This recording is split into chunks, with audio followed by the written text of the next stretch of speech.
that whole piece of, for years, when I was running the gym and starting, and I knew I was failing, I literally every weekend, because her parents had a boat, and we would go out on the boat, and I could not be happy. In fact, it made me pissed off to be on the boat. Like, I was pissed off because I was like, I didn't earn this. Because my gym is failing, I'm not making money. Like, this whole thing, I feel like I'm not a provider for my family. Right? Almost like embarrassed. 100%. Truth. Yes. Right? Of where you really are at as an entrepreneur or business owner. Yes. Right? But you would front like, oh, I'm a business owner. Yeah. Yep. You find identity in the fact that you own a business, but your business actually sucks. And so you're just like, there's pride and ego in, I have a business, I'm an entrepreneur, but in fact, I made way more money when I got my job. When I just became a W-2, I just made a lot more money at the design agency that I was working at. Right. So and I just remember sitting there and I was just like, man, I don't know why. For a while, it took me a while to figure out, like, why am I not happy? And then I realized I was like, because I don't believe I've earned it. The right to rest. So, I think I felt like I would forget that when I was in the grind, right? So you feel better. It's almost subconsciously, it's like a painkiller. Yes. Right? So like when you're in the gym, you're doing the thing, you got a sale and you do the thing, there's a dopamine hit, you're just like, it really is like a painkiller. I guess I've never said it like that before, but like, then you leave, you're at home, and there's this inevitable, like, you know it's crumbling unless you're there, right, propping it up. So, I was similar. I think I don't think it was I didn't deserve this. It was almost fear, right, of how long do I have left? Like, I got to get back to work. Yeah. Well, I think it's like you go home, and then you realize that all the work you did at the gym wasn't actually providing for the family. Yeah. So it's like you get home, and it's like everything you just didn't even move anything forward. Yeah. And so you're still failing. But when you're in it, you're doing work, so it doesn't feel like you're failing because you're doing something. Yep. You're busy. Yeah. It's also, there's a piece of it, like, we're sitting on the boat, right? And I'm like, I should be making enough money to be able to do this myself. Oh, yeah. And like, I'm working my ass off for this. And I'm like, I can't even come close to providing this. Like, buying a boat, that's like a dream. Our first house that we bought, we didn't even have the money for the down payment. Wow. So we had to get the down payment from our parents. We didn't have 10 grand now. Didn't have 10 grand. Our first house We was didn't have $10,000 for a down payment. $165,000 house. How long did you guys own the gym? Wow. 4 years. Yeah. Oh, yeah. 2015. We started 2015. We sold in 2019. And did you start it from the ground up, or did Okay, you did. Ground Okay. up. Like no members, like nothing. Started. Just open the gym with bills.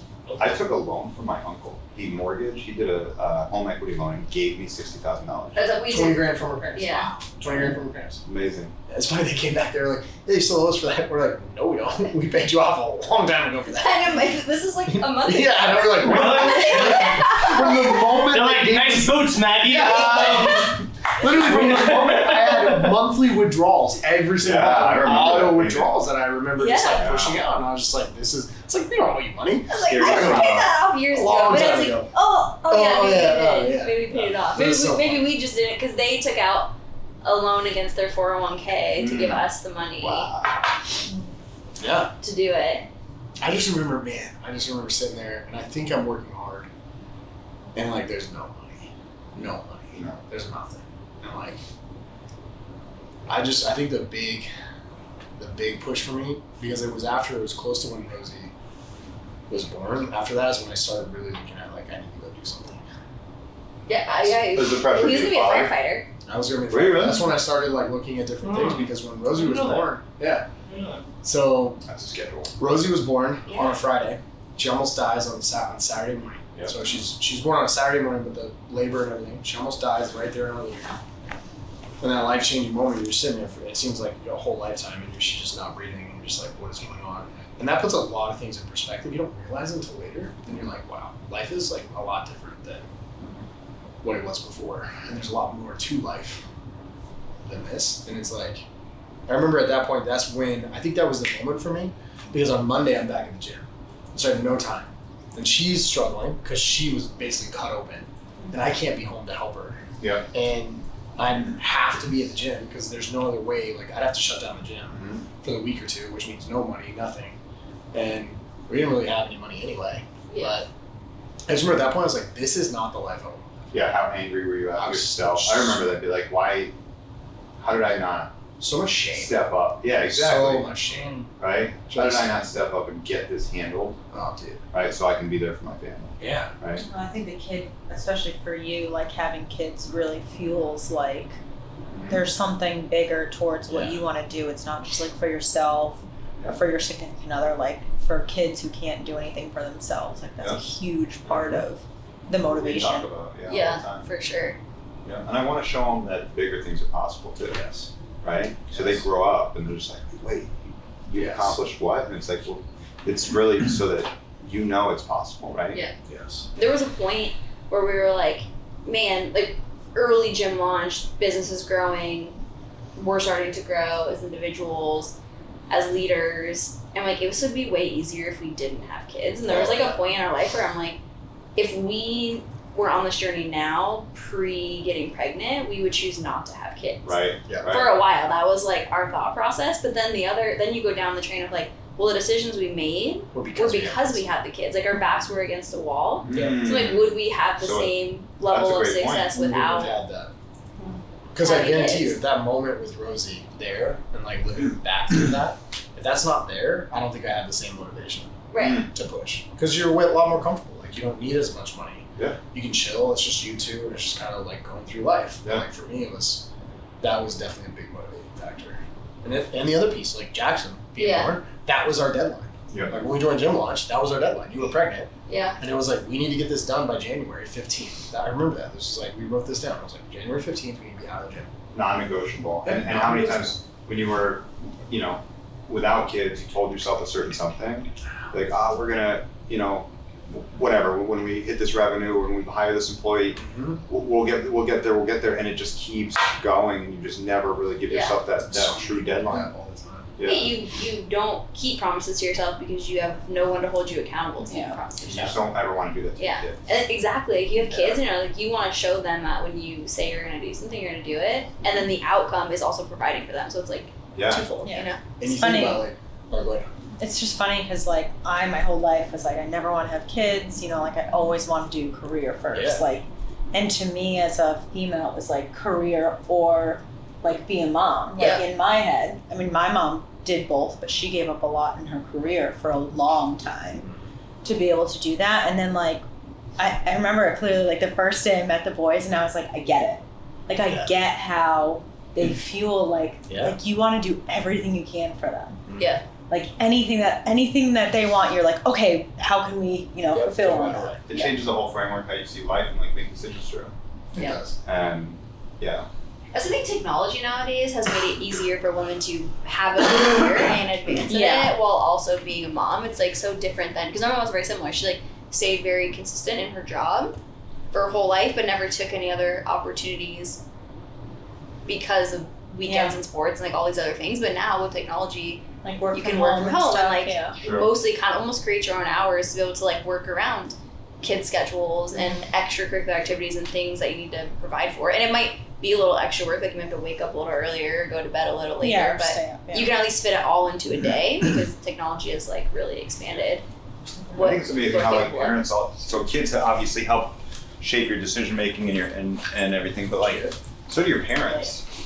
Like Your parents do too. your parents do too, but in like all different ways. Like I think you feel such a pressure to almost like fill your mom's shoes almost, right? Like she's ascended, like she's extremely successful in what she does, but she was also around for the family, right? She obviously battled breast cancer and has always been around for you and your brother.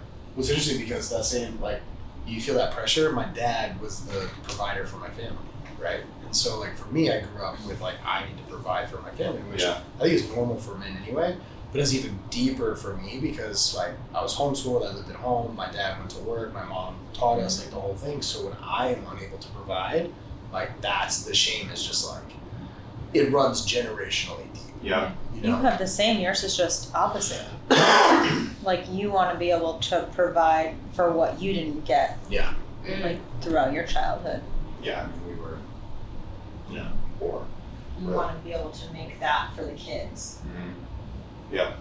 And I also want to shield them from, I think, I don't want to say toxic, but like really limiting beliefs, like toxic mindset, limiting beliefs that my entire family has around achievement, around money, around all that stuff. And I really want to, like, there's times where we're all together and I hear things being said, I'm like, I don't want my kid to even hear that. Right. You know, it's really interesting.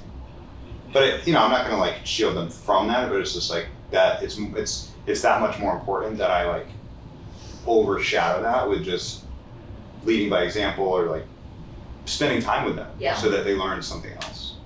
What's the one thing, if they could have one thing? I think we talked about this. I forget. What's the one thing that you believe or whatever that you can pass on to your kids? If you can pass on one thing. That's a great question.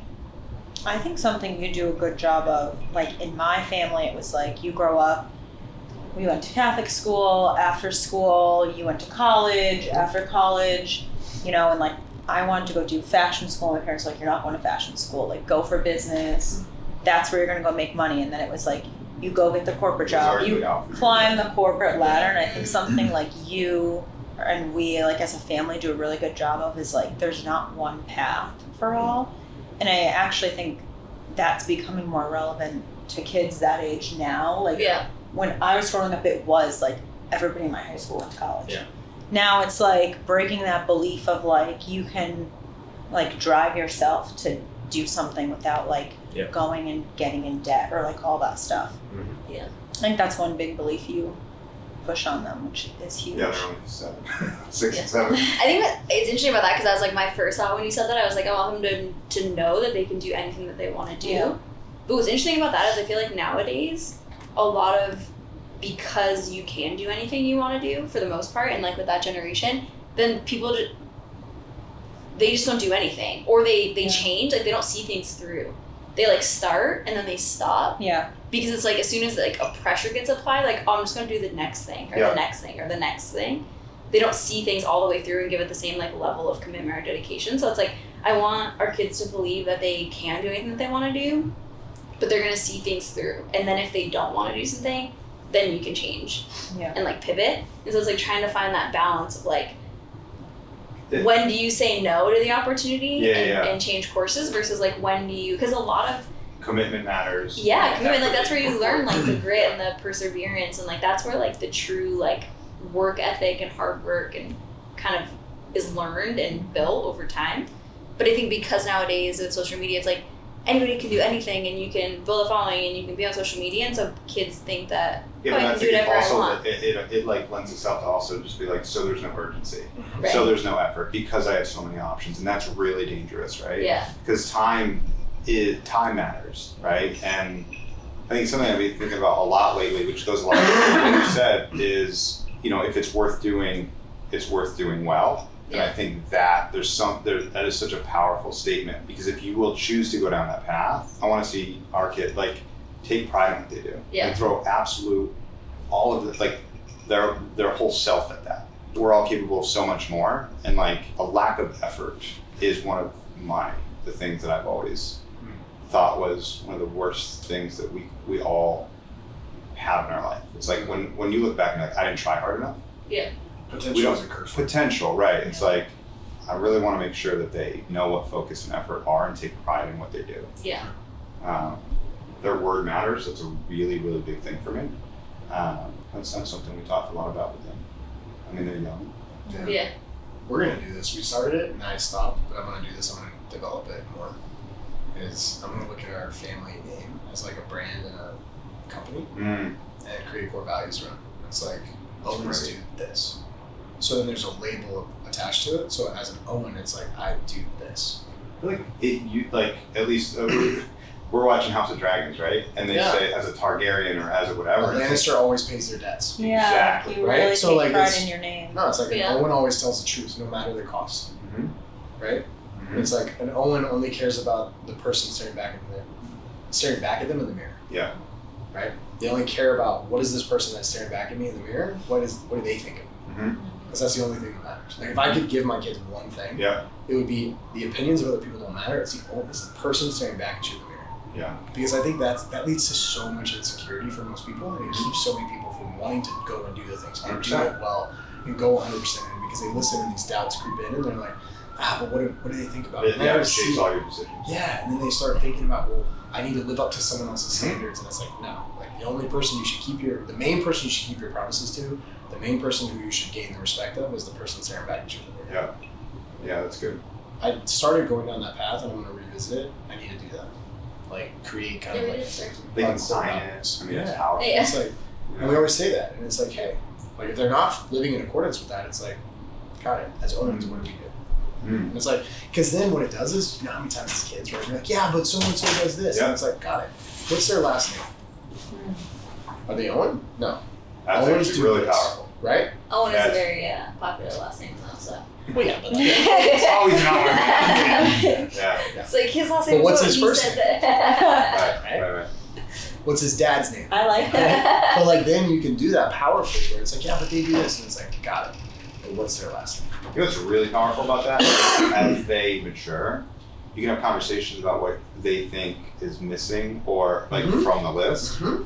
or what they would What do you adjust to, value? because words matter, What do right? you value? And then Yeah. that could be an incredible conversation like, in their Yeah. teens or Yeah. 20s, whatever.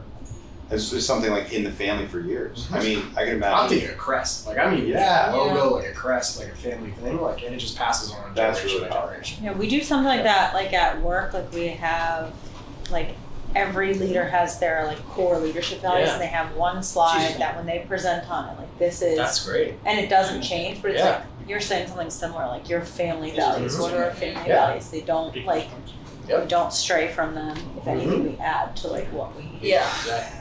Yeah.